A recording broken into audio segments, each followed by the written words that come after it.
Eh bien, bonjour à tous. Je suis ravie de vous accueillir pour ce 15e rendez-vous d'actualité webinar de l'IREO. Vous êtes très nombreux à vous être inscrits, vous êtes plus de 120 sur ce webinar et je vous en remercie. Il faut dire que le thème d'aujourd'hui est d'actualité, le thème du chômage partiel, il est d'actualité. En effet, pas plus tard qu'avant-hier, un décret est venu modifier le montant de l'allocation d'activité partielle par l'État à l'employeur. Et le 26 juin dernier, un autre décret traitait de la consultation du CSE au sujet de l'activité partielle. Et c'est parce que ce sujet est d'actualité et que l'État soutient et accompagne les entreprises dans la gestion de cette crise sans précédent que la Directe Hauts-de-France a commandé ce webinaire à notre institut afin de donner toutes les clés de lecture à chacun sur ce dispositif simplifié et renforcé qu'est le chômage partiel. Pour animer ce webinaire, je suis heureuse d'accueillir Annick Maché, formatrice à l'IREO. Bonjour Annick. Bonjour Muriel, bonjour à tout le monde.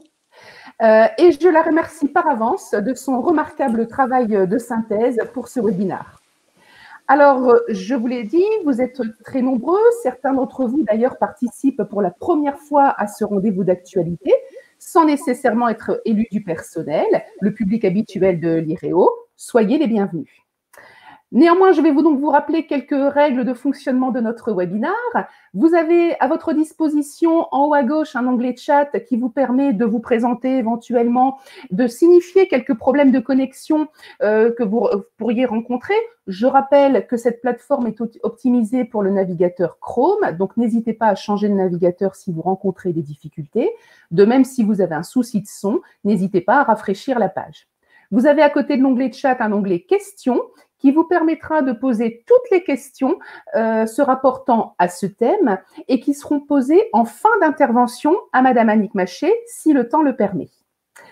Vous aurez également un onglet sondage auquel je vous demanderai de répondre en fin de webinaire pour savoir si ce webinaire a répondu à vos attentes. Je vous dis à tout de suite sur le chat et sur le forum des questions et je laisse tout de suite la parole à Madame Annick Maché. Merci Muriel, bonjour, donc rebonjour à tout le monde, vraiment ravie d'être là pour parler de ce sujet ô combien important. Donc ce sujet qui va concerner l'activité partielle, le chômage partiel, la Directe nous a demandé de porter un regard d'actualité sous un angle un petit peu particulier qui est celui d'un dispositif qui a été énormément simplifié et renforcé pour permettre aux entreprises et aux salariés de faire face à la crise sanitaire que nous connaissons depuis quelques mois. Ce qui veut dire quoi? Ce qui veut dire qu'en contrepartie de ce dispositif simplifié et renforcé, il va y avoir effectivement un contrôle qui va être effectué via les directs au regard de ce qui a été pratiqué dans les entreprises. Donc, ça sera essentiellement effectivement sur ces questions-là que va porter le webinaire, sachant que vous n'êtes pas sans savoir que cette activité partielle va connaître de nouvelles évolutions pour justement coller à ce déconfinement progressif, à cette reprise d'activité qui a été initiée et qui va se poursuivre. Donc, je reparlerai en fin de présentation des nouvelles évolutions pour examiner un petit peu la tendance qui va être celle de l'activité partielle à l'avenir.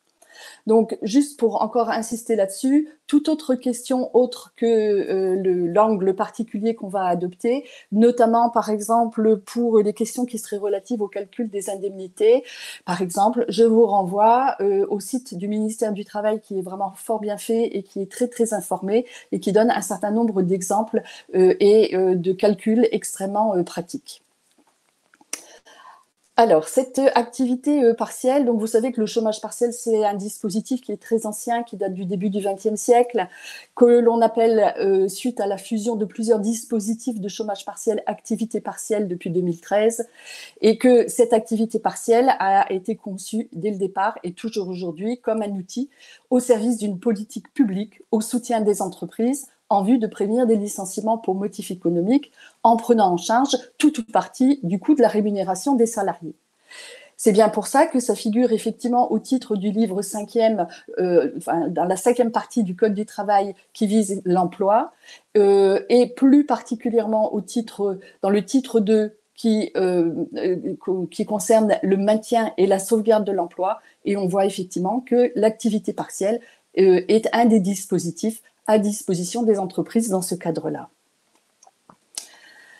Cette activité partielle, qui était de droit commun, on va dire, avant la crise sanitaire, est devenue un dispositif exceptionnel.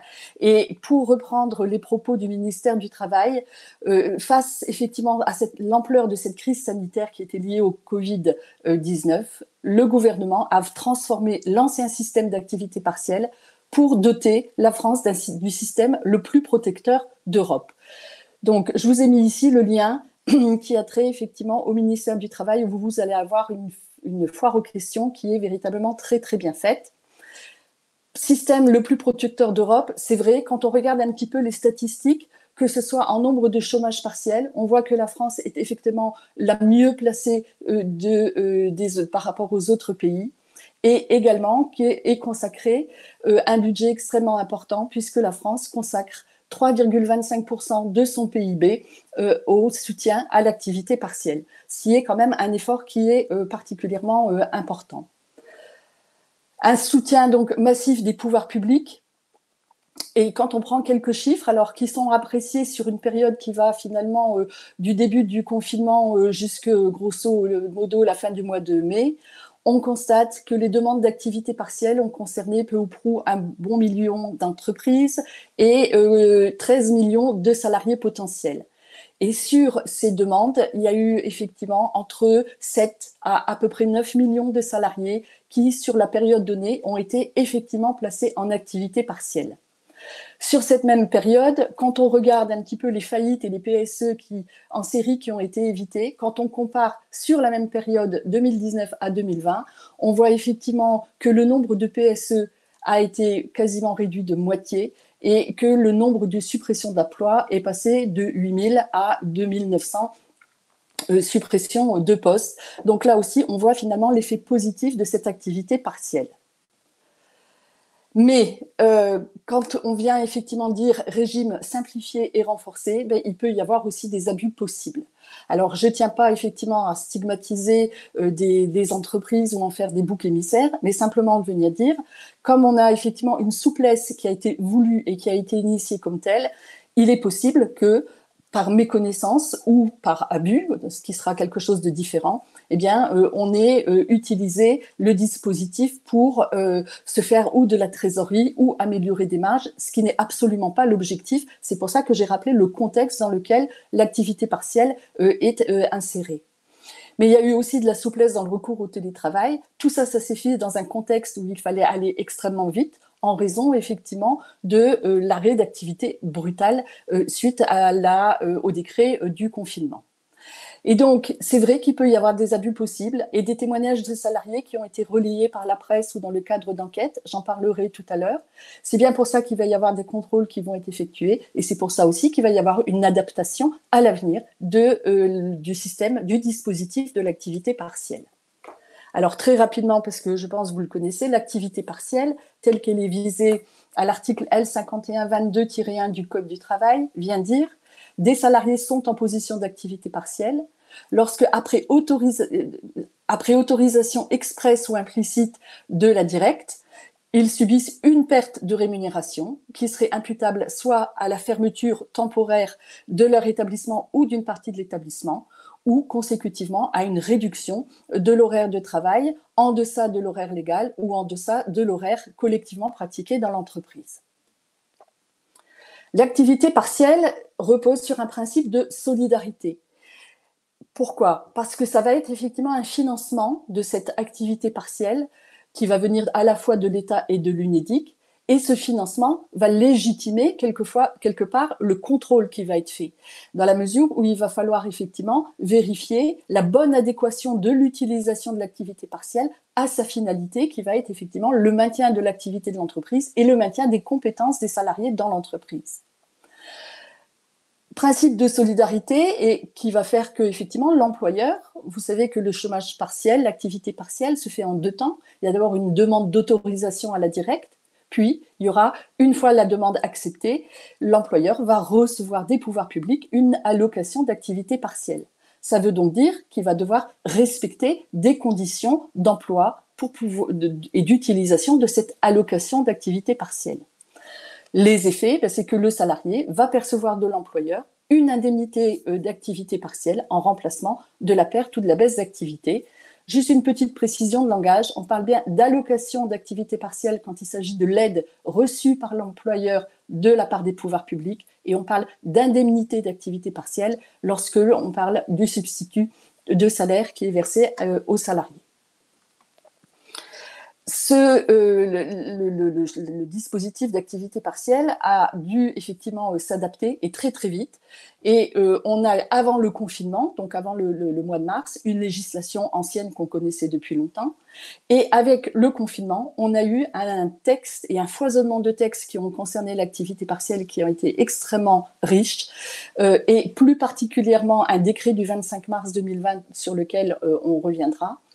Et depuis la fin du confinement, c'est pareil, il y a une évolution. Et au dernier état, on a eu une loi du 17 juin 2020, un décret qui est sorti également le 26 juin, et des décrets encore en attente. Le dispositif n'est pas fini, et c'est normal, parce qu'il y a un souci d'adaptation de ce dispositif d'aide aux entreprises et aux salariés au fur et à mesure de l'évolution de la crise sanitaire et de la reprise d'activité.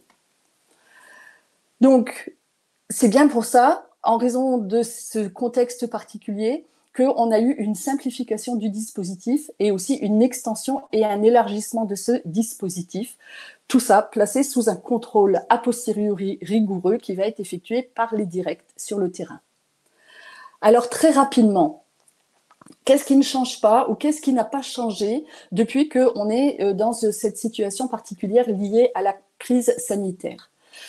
Ce qui ne change pas, et je vais aller très très rapidement puisque ça ne change pas, c'est que les entreprises qui ont une baisse d'activité en raison d'un certain nombre d'éléments, comme par exemple une conjoncture économique défavorable ou un sinistre des intempéries, peuvent recourir à l'activité partielle ou, précise le Code du travail, toute autre circonstance de caractère exceptionnel, et c'est bien dans ce cadre-là qu'on va trouver la crise sanitaire.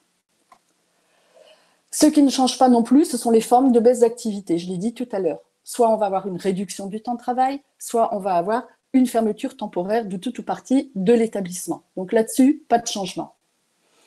Quand même, une petite précision, on a eu une ordonnance du 22 avril qui a permis, à titre exceptionnel et dérogatoire jusqu'à la fin de cette année, une individualisation de l'activité partielle. Ça veut dire quoi? Ça veut dire qu'on a recherché effectivement un élément de souplesse pour permettre effectivement d'utiliser cette activité partielle de manière presque chirurgicale, je dirais, c'est-à-dire avec la possibilité de placer une partie seulement des salariés en activité partielle ou d'avoir une répartition non uniforme des heures chômées et des heures travaillées. Donc ça permettait véritablement d'avoir une microchirurgie au regard de ce qui se passait dans l'entreprise, par rapport aux besoins et aux compétences et par rapport au marché économique global. Cette individualisation de l'activité partielle, je vous le rappelle, était possible soit par accord de branche ou d'entreprise, donc au cœur du dialogue social, ou par une décision unilatérale de l'employeur, mais après un avis favorable du CSE. Un point particulier, cet avis favorable, ça veut dire que le CSE a un droit de veto. C'est un des rares cas, effectivement, où le CSE va avoir son mot à dire de manière consensuelle et presque à la manière, je dirais, d'un accord d'entreprise. Cet avis du CSE doit finalement couvrir non pas simplement que le principe de l'individualisation, mais il va falloir qu'il y ait véritablement une information et une explicitation sur, par exemple, les compétences qui sont nécessaires à l'activité. Donc, individualiser, oui, mais comment et pourquoi? Quels vont être donc justement les critères objectifs qui vont être liés au poste ou aux compétences? Cet avis du CSE doit également porter sur les modalités et les périodicités de réexamen de ces critères. Pourquoi? On a une évolution qui est extrêmement rapide, donc il faut coller à cette évolution-là. On doit parler de la conciliation vie privée-vie professionnelle, de parler des modalités d'information des salariés. Bref, il doit y avoir ici véritablement un dialogue social sérieux et concret, dès lors que c'est couplé à une décision unilatérale de l'employeur de recourir à cette individualisation. Et le décret du 26 juin 2020 a précisé que l'accord d'entreprise ou l'avis du CSE doit être transmis à la directe. Et si des entreprises ont déjà recouru à l'individualisation, eh bien cette communication pourra se faire jusqu'au plus tard, le 28 juillet prochain. Ce qui ne change pas non plus, c'est le mécanisme d'indemnisation. C'est ce que je disais tout à l'heure. Il va bien y avoir l'agence de services et de paiement qui va verser une allocation aux employeurs, qui va le reverser sous forme d'indemnité aux salariés. Ce qui ne change pas non plus, et je vais juste le rappeler très très rapidement, c'est l'indemnité d'activité partielle versée aux salariés par l'employeur, puisque vous savez que celle-ci est égale à 70% de la rémunération brute horaire, avec un plancher, avec des cas particuliers par rapport au type de contrat, par rapport éventuellement à des horaires atypiques, que cette indemnité versée aux salariés est exonérée de cotisations sociales, mais supporte la CSG et la CRDS. Pour faire vraiment très très bref, le salarié va grosso modo avoir 84% de son salaire net et 100% de son salaire net pour les salariés qui sont au SMIC. On va voir qu'il y a des évolutions qui sont prévues à l'avenir par rapport à ce dispositif d'indemnité versée aux salariés. En revanche, ce qui a changé, je dirais, dans l'activité partielle version Covid-19, c'est la procédure. La procédure avant le Covid-19 était la suivante. Donc, l'employeur se rapprochait de la directe pour faire une demande d'autorisation du recours à l'activité partielle et devait recueillir préalablement l'avis du CSE. Deuxièmement, la directe donc, signifiait ou non, enfin en tout cas l'acceptation ou le refus de la demande de l'employeur.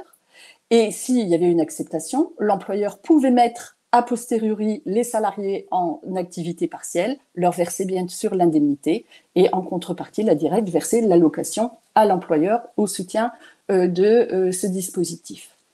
Avec le Covid-19, l'activité partielle est soumise à des délais beaucoup plus courts. Il va y avoir des demandes a posteriori qui vont être possibles et il va y avoir une extension parce que il y aura plus de bénéficiaires à entrer dans ce dispositif de l'activité partielle. Donc là aussi, pour faire un peu le point et aller un tout petit peu dans le détail, donc les formalités ont été considérablement assouplies pour les demandes d'activité partielle qui ont été faites depuis le 1er mars 2020. Donc, comment est-ce que ça se passait avant, après, finalement? La demande d'autorisation par l'employeur, qui était donc la première phase de cette procédure, devait auparavant être faite en amont du placement. C'est-à-dire qu'on ne pouvait pas mettre en chômage partiel des salariés si on n'avait pas fait une demande d'autorisation auparavant. Là maintenant, avec le Covid, je dirais, il est possible effectivement de faire une demande a posteriori, jusqu'à 30 jours après le placement en activité partielle. Là aussi, c'était une question d'action-réaction par rapport à la situation de crise sanitaire. L'avis du CSE, donc auparavant, faisait l'objet d'une consultation préalable. Alors, on a toujours, avec le Covid-19, une consultation préalable et le décret du 26 juin a précisé que cette consultation préalable n'était obligatoire que pour les entreprises de plus de 50 salariés. Mais il y a aussi une consultation a posteriori qui est possible. Donc là aussi, le principal, c'était de vite mettre les salariés, si je puis dire, en chômage partiel, en activité partielle. Et si on a une consultation a posteriori du CSE, l'avis devait être transmis à l'administration au plus tard dans les 2 mois de la demande d'autorisation. La directe également avait un délai de 15 jours auparavant pour répondre à la demande des employeurs d'autorisation de mise en chômage partiel. Avec le Covid, ce délai a été réduit à 2 jours, à 48 heures, étant précisé que l'absence de réponse dans les 48 heures valait acceptation implicite de la demande, et c'est ce qui a effectivement été fait. Cette demande d'autorisation a une durée maximale d'existence, si je puis dire. Autrefois, elle était de 6 mois, avec des renouvellements éventuels, mais sous condition, alors que là, on peut effectivement faire une demande d'autorisation qui couvre une durée maximale de 12 mois. Donc, vous voyez, on a raccourci les choses, on a essayé de les prendre dans un ordre différent parce qu'il fallait réagir dans l'urgence. Ce qui change aussi, c'est l'allocation qui est versée par les pouvoirs publics à l'employeur. Comment ça s'est fait? Avant le Covid, on avait une indemnité qui était forfaitaire et qui était fonction de l'effectif de l'entreprise. Selon que l'entreprise avait plus ou moins de 250 salariés, elle recevait voilà, aux alentours entre 7 et 8 euros de l'heure au titre de l'allocation versée par l'État. Avec le Covid, et pour toutes les heures chômées depuis le 1er mars 2020, cette indemnité est devenue proportionnelle. Quel que soit l'effectif, on n'a pas de tranche d'effectif particulière, et ce montant d'allocation va de 60 à 70% de la rémunération. Donc, je vais vous montrer le détail parce que ça fait l'objet d'un décret là, qui est paru tout dernièrement. Donc, 60 à 70% de la rémunération brute du salarié, avec un certain plafond et avec un certain plancher. Ce qui voulait dire quoi? Ce qui voulait dire qu'auparavant, on avait un reste à charge pour l'employeur qui était inévitable, compte tenu de cette indemnité forfaitaire. L'indemnité proportionnelle a permis finalement de soutenir aussi l'effort de trésorerie de l'entreprise, puisque si je prends ici par rapport au plafond maximal de 4 SMIC et demi, on peut considérer qu'il n'y a véritablement aucun reste à charge pour les employeurs qui vont recevoir, dans certains secteurs particuliers, j'y reviens tout de suite, une allocation à hauteur de 70%, puisque ça va être reversé en l'état aux salariés. Si on est effectivement dans une indemnisation, ce qui sera quand même le cas commun à 60% au regard de la rémunération versée au titre de l'allocation, il y aura certes un reste à charge des entreprises, mais qui sera limité. Et on peut dire qu'à partir du 1er juin de cette année, on peut dire qu'il y aura, selon les cas de figure et selon le secteur d'activité auquel on appartient, de 0 à environ 15% de financement sur les fonds propres qui vont rester à la charge de l'entreprise, ce qui est quand même un effort extrêmement important de la part des pouvoirs publics. Autre précision aussi par rapport à cette allocation, elle était liquidée dans un délai moyen de 12 jours. Là aussi, il s'est agi véritablement et il s'agit de venir en renfort de la reprise d'activité. Donc ici, à l'avenir, on a eu une loi, on a eu un décret qui a été publié le 29 juin. Donc voilà, on suit l'actualité vraiment quasiment pas à pas. Ce décret du 29 juin, c'est la précision que j'ai donnée tout à l'heure. Du 1er juin au 30 septembre de cette année, il va y avoir une baisse de l'allocation. Donc, on va bien passer de 70 à 60% au regard de l'allocation versée par l'État aux entreprises, sauf pour certains secteurs qui continueront à bénéficier du taux de 70% antérieur. Et ces secteurs d'activité ont été placés dans des catégories. Il y a des tableaux qui sont faits. Première catégorie, les secteurs qui dépendent du public, comme le tourisme, le transport aérien. La deuxième catégorie, ce sont des secteurs qui dépendent de la première catégorie et qui connaissent une baisse de chiffre d'affaires d'au moins 80%. Et la troisième catégorie, ce sont des autres secteurs où l'activité aurait été interrompue du fait de l'épidémie. Donc, retenons que effectivement, le montant de cette allocation, c'est 60%, 70% dans des cas particuliers, mais que globalement, il y a encore un support important qui est laissé aux entreprises en termes de financement de cette activité partielle. Ce qui change également, c'est l'extension des bénéficiaires de l'activité partielle. Pourquoi? Parce qu'avant le Covid-19, on avait des bénéficiaires, c'était effectivement, grosso modo, le principe, c'était tous les salariés, mais il y avait un certain nombre de catégories qui étaient exclues du bénéfice de ce dispositif, comme les salariés au forfait, sauf des cas particuliers, comme les VRP, etc., les cadres dirigeants. Avec le Covid-19, vous voyez qu'on va avoir tous les salariés, quelle que soit leur ancienneté, quel que soit le type de leur contrat, que ce soit des CDI, des CDD, des intérimaires, des apprentis, etc., quel que soit le type de durée du travail, mais vont être inclus également les salariés en forfait jour ou en forfait heure. Et là aussi, je vous renvoie aussi du ministère du Travail pour voir un peu les modalités de calcul des indemnités remises à ces salariés en particulier. Et à titre exceptionnel, on a étendu effectivement ce bénéfice de l'activité partielle, par exemple au VRP, par exemple au cadre dirigeant, etc. Donc, je vous en laisserai prendre connaissance. C'était véritablement pour montrer en quoi on avait eu finalement un élargissement de ce dispositif.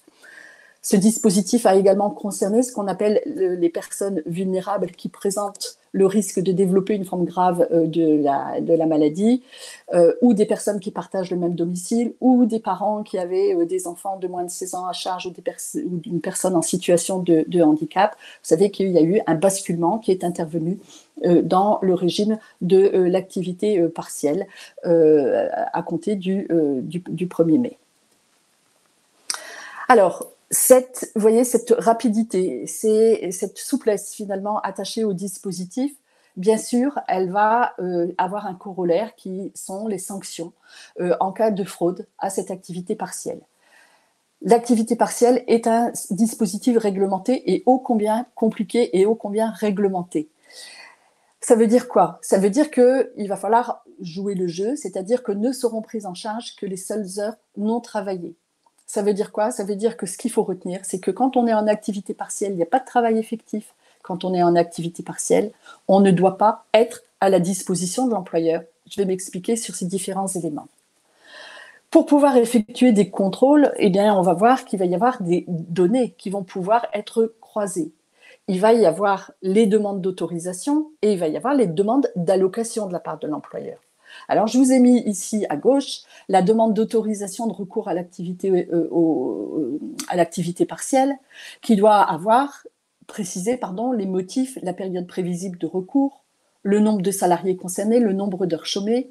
Et là, la demande d'autorisation, elle peut donner lieu à des surévaluations parce que c'est un petit peu comme une espèce de prévisionnel. Et le ministère du Travail a dit, il n'y a pas de souci, les entreprises peuvent prévoir large.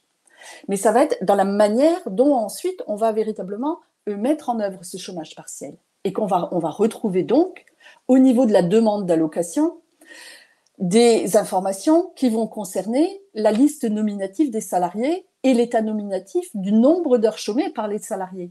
Et donc là, ce qui va être vraiment interdit, ça va être une demande de remboursement pour des heures qui auraient été travaillées. Alors, ça veut dire quoi? Ça veut dire que l'employeur, très concrètement, ne peut pas être indemnisé au titre de l'activité partielle pour des salariés qui sont en télétravail, qui ont été ou qui sont en télétravail, pour des salariés qui ont été présents dans le cadre de la reprise d'activité progressive sur le lieu de travail, mais qui étaient affectés à d'autres tâches, par exemple parce qu'il n'y avait pas de clientèle dans l'entreprise, mais qui restaient néanmoins donc à la disposition de l'employeur, et également pas d'activité partielle pour des salariés en congé payé ou également au regard de certains jours fériés habituellement chômés. Alors, quelques petites précisions pour les salariés qui étaient ou qui sont en télétravail. Vous voyez, l'employeur ne peut pas demander au salarié qui est en activité partielle, on est bien donc dans du non-travail, de télétravailler. Le terme même le porte lui-même. Il y a bien une contradiction ici entre les deux logiques, ou de rester à sa disposition. Pardon. Et de même, l'employeur ne peut pas mettre en télétravail ou demander à un salarié de rester à disposition, un salarié en activité partielle qui est censé ne pas travailler. C'est la logique même. En revanche, ce qui est tout à fait possible, c'est effectivement de demander le régime de l'activité partielle si le télétravail correspond à une réduction d'horaire. Imaginons ici effectivement l'horaire habituel du travail d'un salarié. Une partie va être transférée dans le cadre du télétravail et une partie ne donnera lieu à aucune activité. Eh bien, cette partie-là, effectivement, il sera tout à fait possible de demander le bénéfice de l'activité partielle. À condition qu'on ait une définition claire des plages travaillées et des plages non travaillées, par exemple par journée ou par demi-journée. C'est-à-dire qu'il va falloir qu'il y ait ici, dans cette frontière, non pas une frontière qui soit floue, mais quelque chose qui va permettre de déterminer le nombre d'heures qui ont été, ou l'activité qui a été déployée au titre de ce télétravail, et ici, effectivement, les heures qui n'étaient pas travaillées du tout. Pour les salariés qui étaient en congé payé ou en jour férié, alors que l'entreprise avait demandé le dispositif de l'activité partielle. Ce qu'il faut retenir, c'est que congé payé RTT, il n'y a pas de travail, il n'y a pas de sollicitation de l'employeur, c'est pas nouveau. Donc ça veut dire que là, l'indemnité de congé payé ou la rémunération du RTT est bien à la charge de l'employeur et non pas prise en charge par le dispositif de l'activité partielle. En ce qui concerne les jours fériés légaux qui seraient inclus dans une période d'activité partielle, deux cas de figure, soit ces jours fériés légaux sont habituellement chômés. Dans ce cas-là, ils ne peuvent pas être considérés ni indemnisés comme entrant dans le cadre de l'activité partielle. L'indemnisation pour ces jours fériés légaux non habituellement travaillés est effectivement à la charge de l'employeur et il doit y avoir un versement de l'indemnité correspondante dès lors que le salarié a au moins 3 mois d'ancienneté. Si les jours fériés légaux étaient habituellement travaillés, eh bien là, il n'y a pas de souci, on va considérer que ça fait partie du mode habituel de fonctionnement de l'entreprise et ça restera couvert par l'indemnisation au titre de l'activité partielle. Alors, quelques exemples de fraude, entre guillemets, ou de fraude supposée, ou d'erreur. Je m'expliquerai tout de suite après sur ces différences. Mais c'est pour donner des exemples. Pour les salariés en télétravail, par exemple, eh bien, des salariés qui seraient mis en activité partielle, mais qui seraient appelés au téléphone régulièrement par le manager pour suivre des dossiers, pour faire des comptes rendus, etc., on ne peut pas considérer qu'ils étaient en activité partielle, ils étaient en télétravail. Des cadres qui auraient été, ça ce sont des cas réels, qui ont été trouvés dans la presse ou dans des enquêtes, des cadres par exemple qui ont été surchargés véritablement de dossiers à traiter pendant leur congé payé ou des RTT qui ont été imposés par l'employeur, puis qui ont été basculés en activité partielle, avec quelquefois une manière un petit peu cynique, et encore une fois, je ne fais pas de généralisation, pour se reposer.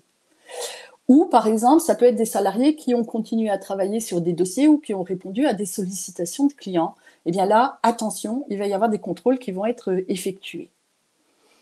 Des exemples de fraude autres, si je puis dire, c'est que celle liée au chômage, au télétravail, pardon.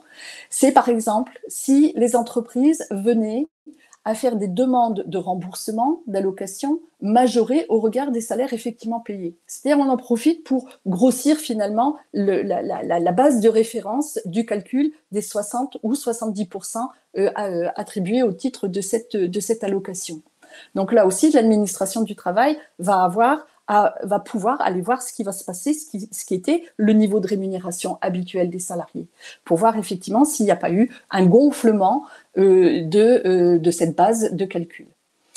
Il y a eu un cas aussi qui nous a été rapporté par la Directe où, par exemple, un chef d'entreprise a recruté des membres de sa famille qui ont été mis immédiatement en activité partielle.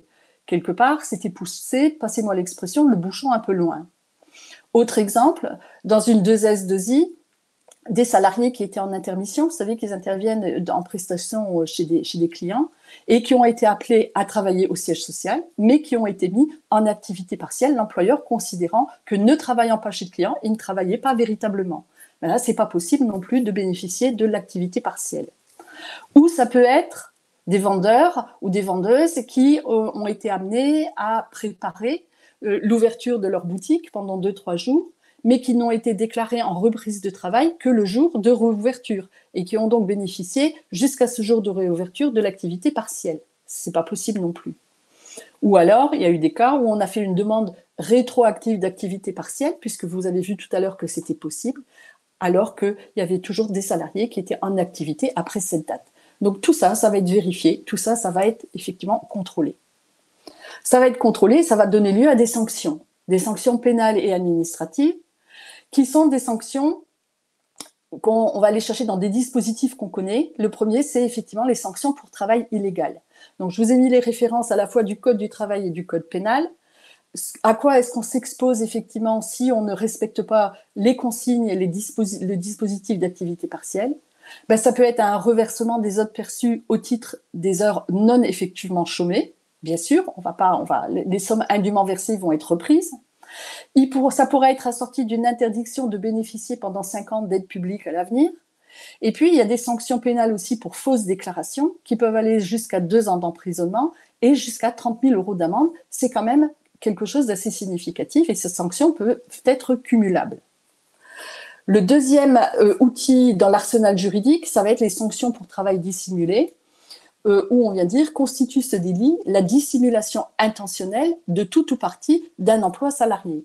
Et là, vous voyez que les sanctions sont encore plus importantes, puisque ça va jusqu'à 45 000 € d'amende et 3 ans d'emprisonnement. Si jamais vous voulez aller plus loin sur travail dissimulé, travail illégal, je vous renvoie aux pages aussi très très bien faites du ministère du Travail. Alors ici, se pose effectivement de la dissimulation intentionnelle et il va y avoir ici des distinctions à faire pour éviter, encore une fois, de faire des amalgames. Avant de venir à cette question, juste un rappel aussi d'autres sanctions possibles. Il pourrait y avoir un redressement d'URSSAF. Pourquoi? Parce que l'activité partielle ne subit aucune cotisation sociale. Or, si effectivement on requalifie ces sommes en salaire, il y aura un appel des cotisations patronales et salariales. Et il y aura même un risque de majoration complémentaire à hauteur de 40% sur la totalité du redressement s'il y a eu une dissimulation d'activité dès lors qu'il y a eu plusieurs salariés qui ont été concernés. Donc il faut quand même faire attention, il y a un risque financier qui est réel.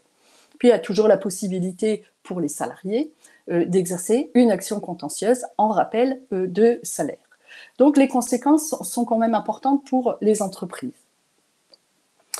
Alors, ces sanctions, effectivement, vont donner lieu à des contrôles. Donc, qui et comment est-ce que ces contrôles vont pouvoir se faire? Il va y avoir effectivement une campagne de contrôle qui va être menée par les directs. Et d'ailleurs, le ministère, et je vous ai mis ici le texte de l'instruction, a émis un plan de renforcement des ressources dédiées au contrôle. Donc, il va y avoir vraiment une polarisation sur ces éléments-là. Les contrôles vont pouvoir passer, alors ça sera des contrôles inopinés, ou ça pourra passer par une procédure de signalement. Pourquoi? Encore une fois, je le rappelle, pas pour embêter les entreprises, mais simplement parce qu'on est là dans un principe de solidarité. Et donc, le signalement dans ce sens-là doit être vu et utilisé comme un outil de recours à l'équilibre suite à une fraude ou suite à une erreur. J'y viens tout de suite. Il ne faut pas le prendre comme étant de la délation et en tout cas, attention aussi à ne pas l'utiliser comme un tel moyen. Et puis aussi, il faut bien considérer qu'il existe un droit à l'erreur qu'il faut aussi prendre en considération. La ministre du Travail donc, a effectivement précisé la chose suivante en début de mois de juin. La confiance a priori n'exclut pas le contrôle a posteriori, en indiquant qu'il y aurait effectivement plus de 50 000 contrôles qui seraient faits d'ici la fin de l'année. Et elle avait précisé, vous pouvez encore déclarer que c'était une erreur au niveau des entreprises et que vous vous êtes trompé, mais dans quelques semaines, les sanctions vont tomber. C'est donc ici, il va falloir naviguer, si je puis dire, ou poser le curseur entre l'erreur qui relève de la bonne foi et de la fraude qui relève de la mauvaise foi, voire de l'escroquerie qui est de la mauvaise foi aggravée. L'erreur, elle est toujours possible parce qu'il faut quand même bien reconnaître qu'avec cette crise sanitaire, on a eu des entreprises qui ont été sur tous les fronts. C'est-à-dire qu'il est possible qu'il y ait des demandes d'indemnisation qui étaient mal renseignées. Et puis, on a eu une évolution de texte qui était rapide, avec des effets rétroactifs. Et puis, il a fallu aussi s'occuper de la mise en place du protocole sanitaire. Enfin, je veux dire, il y a eu là une concentration et une complexité et une rapidité qui peut être créatrice d'erreurs. Donc là, à partir du moment où on a effectivement des erreurs qui ont été faites, bien sûr, l'administration va recouvrer les sommes qui auraient été indûment versées, mais bien entendu, il n'y aura pas de sanctions pénales, ni administratives, ni financières. Ça ne sera pas nécessairement le cas en cas de fraude, je ne reviens pas sur ce que j'ai dit, alors a fortiori encore moins dans des cas d'escroquerie, et comme par exemple l'a précisé la chambre criminelle de la Cour de cassation. Je voulais juste faire un point de situation. La fin juin, la ministre du Travail a indiqué qu'il y avait 12 000 contrôles qui étaient en cours et que sur les 3 000 premiers contrôles qui ont été finis, il y a eu 850 suspicions de fraude. Donc, ça ne veut pas dire que c'est forcément 850 cas de fraude, ce sont des suspicions de fraude. 4 procédures pour escroquerie et puis 1600 dossiers qui étaient tout à fait corrects. Donc, voilà, ce qu'il faut retirer de ça, c'est que, encore une fois, je ne veux pas faire haro sur les entreprises, mais simplement apporter un discours de vigilance par rapport à ce qui a été fait, par rapport à une rectification qui pourrait être amenée aussi spontanément. Donc, les contrôles, on disait, ça peut être fait par le biais du signalement. Par qui? Ça peut être fait par les représentants du personnel, par les organisations syndicales ou par les salariés. Et d'ailleurs, la ministre du Travail a indiqué que sur les 3000 premiers contrôles, on avait ici 400 qui ont été déclenchés à la suite de signalements d'organisations syndicales ou de salariés. Comment est-ce que ça se fait? Ça peut se faire par courrier ou par mail. Donc, à l'unité départementale de la directe du siège de l'entreprise ou à l'inspecteur du travail, mais qui n'interviendra pas dans le cadre d'un contrôle, mais qui transmettra directement à la directe, qui est compétente pour faire ce genre d'opération. Alors, quels vont être les éléments qui vont pouvoir être utilisés en vue d'un contrôle? Ça va être effectivement tous les documents administratifs de l'entreprise, notamment, par exemple, ceux relatifs à la durée du travail, les états nominatifs d'activité partielle. Ça pourrait être aussi les représentants du personnel, On va aller chercher peut-être dans les procès-verbaux du CSE. Est-ce que ça a été fait? Comment ça a été fait? Qu'est-ce qui a été dit? Les organisations syndicales, et ça pourra être aussi des faits relevés par les salariés.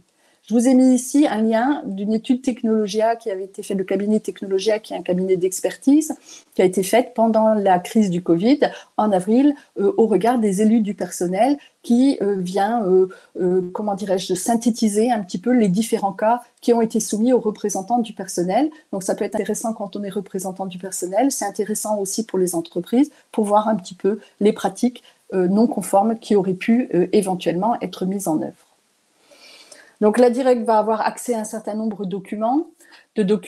Un premier document, on vient nous dire, dans un article du Code du travail là, qui a trait au chômage partiel, à l'activité partielle, en cas de paiement de l'allocation de l'activité partielle à l'établissement, il va y avoir effectivement, ici, on a un point qui nous dit les données inscrites dans le bulletin de paye et mentionnées à un certain nombre de numéros qui relèvent de l'article, ici, R3243-1. Je vous ai mis ici, et vous le relirez, il ne s'agit pas de le commenter, cet article en question, et j'ai mis en rouge les numéros qui, effectivement, vont être utilisés potentiellement par l'administration du travail pour pouvoir faire des rapprochements et des regroupements. En cas d'activité partielle, on nous dit donc le nombre d'heures d'indemnisées, le taux et les sommes qui ont été versées aux salariés pour la période considérée. Ce que je veux illustrer ici, c'est que finalement, il va y avoir un large panel d'éléments et d'outils à la disposition de l'administration du travail. Là aussi, les procès-verbaux du CSE, dans le cadre de l'information consultation préalable ou a posteriori à titre dérogatoire. Donc, on va parler des raisons, des catégories professionnelles et des activités concernées, du niveau et des critères de mise en œuvre de la réduction d'horaire, éventuellement des actions de formation ou de tout engagement qui serait fait. Là aussi, ça sera une source qui va être importante à la disposition de la Direct. Puis, ça pourra être aussi des faits qui vont être relevés par les salariés. Par exemple, lorsque l'activité du travail était en contradiction avec l'activité partielle. S'il y a eu, par exemple, des mails de l'encadrement ou de la direction qui ont été envoyés, des SMS, des messages WhatsApp, des comptes rendus d'activité, etc., mais tout ça, ça va être autant d'indices qui vont pointer du doigt une activité ou une mise à disposition de l'employeur, alors que peut-être il y a eu bénéfice du dispositif d'activité partielle. Alors ça, c'était, on va dire, effectivement, la première phase après Covid, je dirais, de l'activité partielle qui couvre la période de confinement jusque, grosso modo, les premières phases du déconfinement. Puis avec la reprise d'activité, il va y avoir une évolution, je le disais tout à l'heure, de ce dispositif. Et donc, on attend encore des ordonnances et des décrets à intervenir. Et je vous ai résumé très, très rapidement.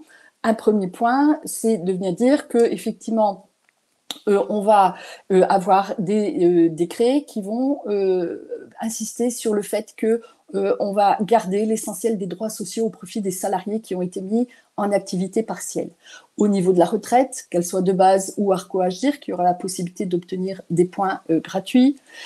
Les périodes d'activité partielle vont être prises en considération pour l'ouverture des droits au chômage. Il va y avoir un maintien de la couverture prévoyance et mutuelle.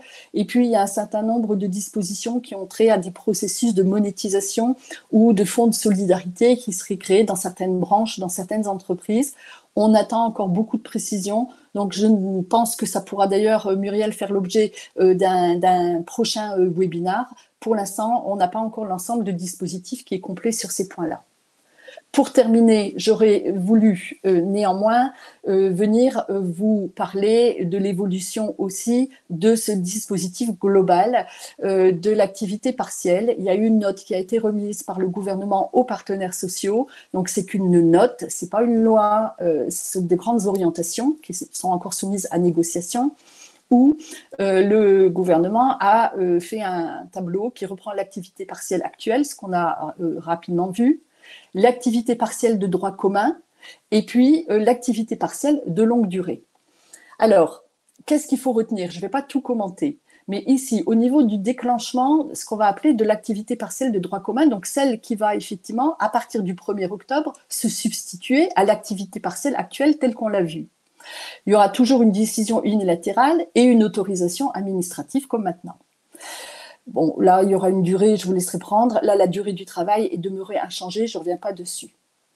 En revanche, l'activité partielle de longue durée, ça va être effectivement un outil qui va être extrêmement intéressant, mais qui s'inscrit dans le cadre du dialogue social. Pourquoi? Parce qu'il ne sera possible de recourir à cette activité partielle de longue durée par dérogation à l'activité partielle de droit commun que si on a un accord d'entreprise ou un accord de branche étendu, après validation aussi de la directe. Et donc là, il va y avoir un diagnostic et une prévision d'activité et d'emploi qui va être partagée par les partenaires sociaux. Donc, on verra que au niveau de la durée du travail, il va y avoir un certain nombre de limitations, c'est-à-dire que l'accord va devoir définir un certain nombre de choses, il va devoir définir le volume maximal d'heures susceptibles d'être chômées dans la limite de 40% du temps de travail. Et vous voyez qu'on l'appelle activité partielle de longue durée parce que sa durée va être fixée à 6 mois renouvelable avec un maximum de 2 ans. Donc, on va rentrer dans un système finalement pérenne et particulier et négocié de cette activité de longue durée. Le salaire versé aux salariés, ça va effectivement, là on retrouve le 70% ou 60% puisque ça a été fait avant que le décret ne sorte. Et ici on voit qu'on va jusqu'à 100% pour des salariés au SMIC, 72% ici du salaire net, mais dans la limite de 1,3 SMIC ou 84% du salaire net jusqu'au niveau de 1,5 SMIC. Donc des conditions d'indemnisation qui ont changé mais qui demeurent néanmoins relativement hautes. L'aide publique, elle sera de 60%, on l'a vu, mais dans le cadre négocié, elle pourra être de 80%, voire même jusqu'à 85% pour les accords qui seraient signés dans ce cadre-là avant le 1er octobre. Donc il y a une incitation très très forte à venir négocier et donc à obtenir par consensus une activité partielle de longue durée avec une aide de l'État qui sera plus importante que dans l'activité partielle de droit commun. Point extrêmement important, des engagements en termes d'emploi. Actuellement, le système qu'on a vu, il n'y avait pas d'engagement obligatoire en termes d'emploi. Pourquoi? Parce qu'encore une fois, c'était une mesure d'urgence. Et c'est pour ça que les contrôles vont être extrêmement précis et particuliers. En revanche, pour les dispositifs à venir de droit commun, il va y avoir a priori un engagement en termes de maintien dans l'emploi pendant la durée de l'activité partielle. C'est-à-dire, on veut éviter finalement des effets potentiellement d'aubaine au regard de ces dispositifs-là. Et quand on va être dans le cadre de l'activité partielle de longue durée, c'est l'accord lui-même qui va définir les engagements en termes d'emploi. Et là, seul l'accord, donc négocié avec les délégués syndicaux ou les partenaires sociaux, va permettre de venir pointer du doigt les suppressions d'emplois éventuelles. Donc, on devrait avoir une espèce de normalisation de la situation aussi au niveau de l'emploi dès lors qu'on veut utiliser ce système. Voilà, l'entrée en vigueur de ces dispositions pour l'activité partielle de droit commun en substitution de ce qui se passe maintenant, c'est le 1er octobre. Et la possibilité de négociation, c'est normalement aujourd'hui. Donc, on va bien voir, on est en train de courir après les textes et de les chercher. Donc, on va bien voir comment ça va se faire, mais ça devrait intervenir encore plus rapidement. Voilà, donc je pense qu'il y a encore beaucoup de choses à voir et de pain sur la planche pour tout le monde, pour les entreprises, pour les salariés, pour les négociateurs et aussi pour nous. Et on est à votre disposition pour vous informer sur la suite. Merci beaucoup Annick pour cette présentation claire et synthétique. Alors, quelques questions, alors que j'ai résumé, parce que finalement on avait retrouvé un peu toujours la même thématique. Alors, tu nous l'as dit, l'ordonnance du 22 avril subordonne le recours à l'activité partielle individualisée à la conclusion d'un accord collectif au niveau de l'établissement ou de l'entreprise et à défaut au niveau de la branche ou à l'obtention d'un accord favorable du CSE. Et donc, la question est, c'est-à-dire que les entreprises qui ne disposent pas, qui ne disposent ni d'un CSE ni de délégués syndicaux, ne peuvent pas recourir à l'activité partielle individualisée? Alors, on peut, vous savez qu'il y a eu une modification de la qualité des négociateurs. Donc, l'employeur qui n'aurait pas de CSE va pouvoir rechercher des négociateurs parmi les salariés dès lors qu'ils vont être mandatés par une organisation syndicale et éventuellement recourir par le biais de cet accord. Là aussi, on a un large panel. Il n'y a pas que les délégués syndicaux ou les membres du CSE, à défaut de délégués syndicaux qui peuvent faire un accord, ou quand on n'a qu'un CSE, donc on passera effectivement par cet avis favorable. Sinon, quand on n'a pas de CSE, ou on va se rapprocher de la directe, ou on va rechercher un accord par le biais d'un salarié mandaté. D'accord. Alors, une autre dernière petite question, parce qu'on est déjà effectivement au-delà de la durée qu'on s'était accordée. Anne-Marie qui nous demande, notamment si les salariés qui sont en chômage partiel et qui vont avoir un impact négatif sur l'intéressement, contrairement à ceux qui sont en télétravail et qui finalement continuent à toucher leur intéressement intégralement, est-ce légal? Est-ce une discrimination? Alors là, on va avoir aussi un certain nombre de dispositions qui vont être précisées dans les textes à venir au regard de l'intéressement, justement pour essayer de compenser cette discrimination de fait par le fait même qu'on a des dispositifs qui ont trait à l'intéressement d'une part, au télétravail d'autre part et à l'activité partielle d'autre part, pour essayer d'avoir effectivement une réponse et un principe d'égalité entre tous les salariés. C'est des précisions qui vont être amenées à l'avenir sur ce terrain-là. D'accord, très bien. Eh bien, merci Annick pour cette présentation claire et synthétique sur l'activité partielle. Alors, il reste quelques questions en suspens que je me propose de te transmettre. Absolument.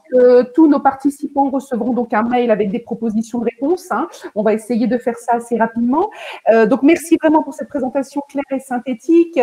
C'est un sujet qui fera certainement l'objet d'un autre webinaire, comme tu nous l'as dit, hein, un webinaire d'actualité à la rentrée. Ce qui me permet donc justement de rappeler à tous nos participants que pour pouvoir avoir cette information, ils sont invités à s'inscrire sur le site de l'IREO et sur la lettre d'information, donc sur notre site www.ireo.fr. Ainsi, ils ne manqueront aucune invitation à nos prochains webinaires.